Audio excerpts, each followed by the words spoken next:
Marco De Anna, ci troviamo a fare un'intervista dopo una sconfitta, non è il massimo, ma insomma, cosa ci puoi dire della partita? Faccio fatica a dire qualcosa sinceramente dopo che abbiamo perso di nuovo.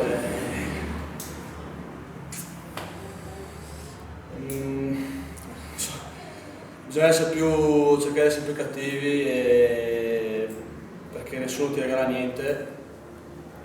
L'abbiamo visto da quando abbiamo cominciato fino adesso.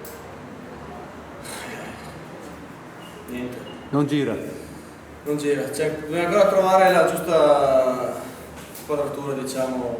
Allora tu hai detto abbiamo perso di nuovo, per chi ci ascolta è la prima sconfitta in campionato, l'altra sconfitta era di Coppa Italia, giusto per puntualizzare magari a chi non segue in maniera costante. Spirito spogliatoio penso sia un po' basso, ma la volontà di rifarsi, insomma, dovete averla. Ah beh, ovvio, spogliatoio ci siamo, nel senso siamo tutti uniti e siamo sicuri che sicuramente ne usciremo da questo momento, anzi siamo certi.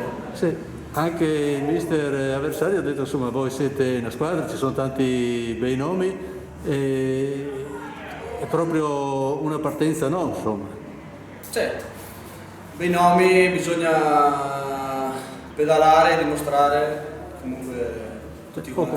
Allora, ultima domanda, andando sul personale su di te. Come ti senti e se stai giocando sul ruolo che preferisci?